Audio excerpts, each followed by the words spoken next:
Benito Amilcare Andrea Mussolini, a name that would come to be synonymous with power, ambition, and tyranny.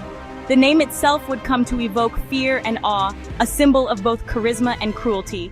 He was born in 1883 in Predappio, Italy, a small village that would become the unlikely birthplace of a future dictator. Predappio was nestled in the rugged Apennine Mountains, a place of both beauty and hardship. His father, Alessandro, was a blacksmith with a fiery temper and a penchant for political activism. He was a man who believed in the power of change, often discussing radical ideas. His mother, Rosa, was a devoutly Catholic schoolteacher. She was the moral compass of the family, trying to instill in her children the values of discipline and faith. She tried to instill in her son a sense of discipline and morality, hoping to guide him towards a righteous path. I was a rebellious and troubled child. I often found myself at odds with authority, constantly pushing boundaries. I got expelled from several schools for fighting and insubordination. My defiance was a constant source of worry for my parents. I craved power and recognition. I wanted to be more than just another face in the crowd. I sought it in all the wrong places, often finding myself in trouble and conflict. His early life was a crucible, a testing ground that would shape his future. It forged in him a volatile mix of ambition, resentment, and a thirst for greatness. These traits would later define his rise to power. Little did anyone know this volatile child would one day hold the fate of Italy in his hands.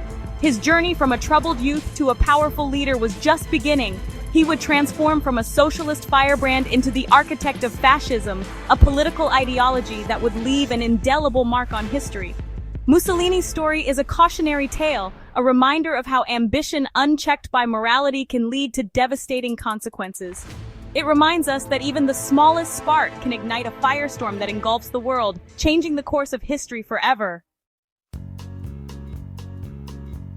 Mussolini's early political leanings were heavily influenced by his father's socialist beliefs.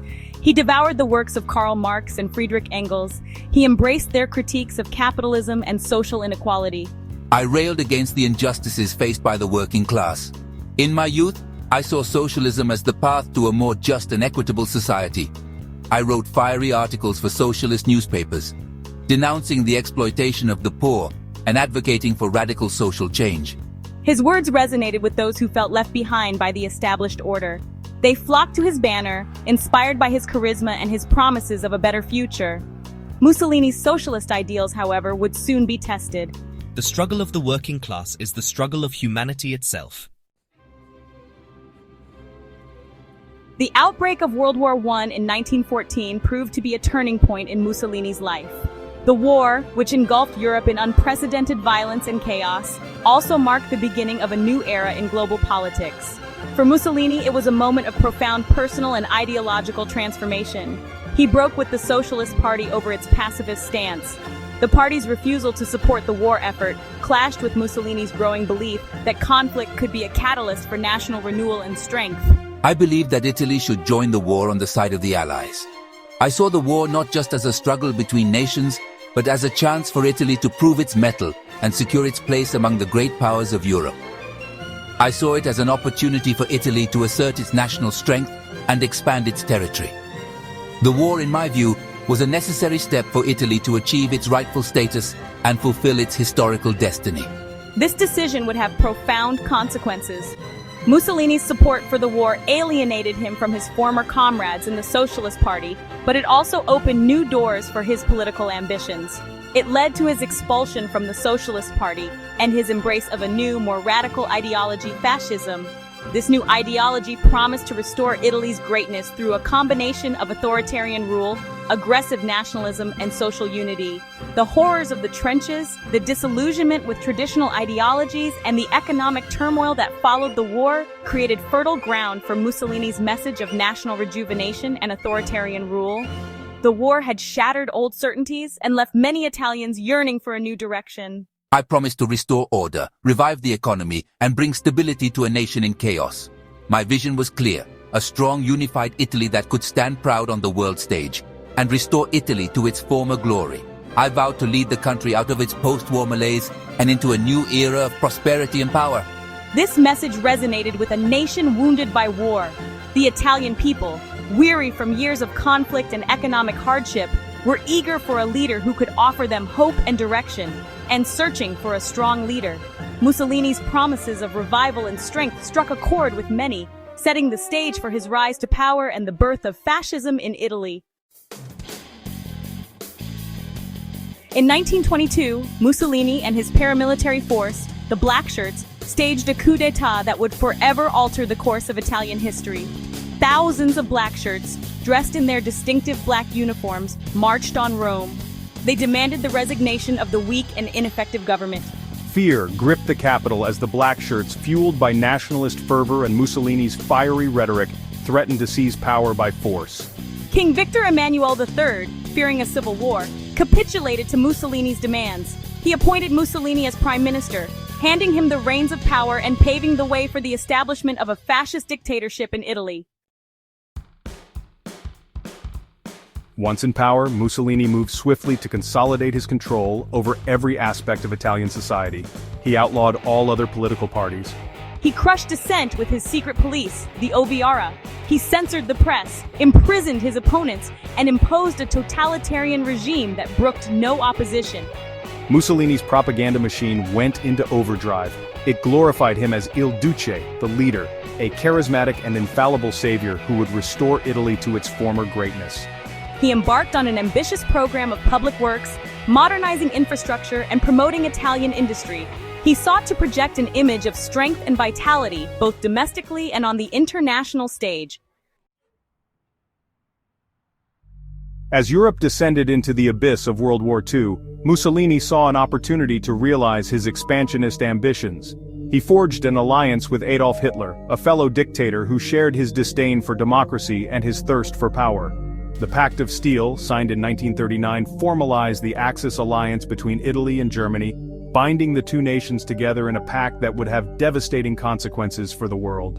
Mussolini, blinded by his own ambitions and seduced by Hitler's promises of glory, dragged Italy into a war that it was ill-prepared to fight. The alliance with Nazi Germany would prove to be Mussolini's undoing. Italy's early military campaigns in World War II were met with disaster. The Italian army, poorly equipped and lacking the fighting spirit of its German allies, suffered humiliating defeats in Greece and North Africa. As the war dragged on and the tide turned against the Axis powers, Mussolini's grip on power began to weaken. The Allied invasion of Sicily in 1943 proved to be the final straw. The fascist Grand Council, sensing the impending collapse of the regime, voted to remove Mussolini from power and restore authority to the monarchy. Italy, under a new government, surrendered to the Allies, but Mussolini's ordeal was far from over. But Mussolini's time was running out. As the Allied forces advanced northward, the net closed in on the deposed dictator.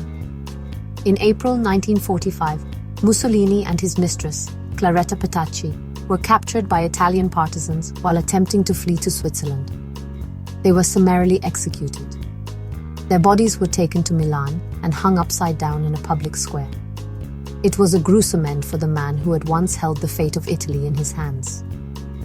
After his ousting, Mussolini was arrested and imprisoned in a remote mountain resort. However, he was soon rescued by German commandos in a daring raid. Hitler, determined to keep Italy in the war, installed Mussolini as the head of a puppet state in northern Italy, the Italian Social Republic. Benito Mussolini's legacy is a complex and troubling one, marked by both his rise to power and the devastating consequences of his rule. He was a charismatic leader who rose to power by exploiting the fears and frustrations of a nation reeling from war and economic turmoil. Italy, in the aftermath of World War I, was a country in chaos, grappling with economic instability, social unrest, and a loss of national pride. Mussolini promised to restore Italy to its former glory, and many Italians, desperate for change, were drawn to his vision. He built a totalitarian state that crushed dissent and waged aggressive wars using propaganda and violence to maintain control.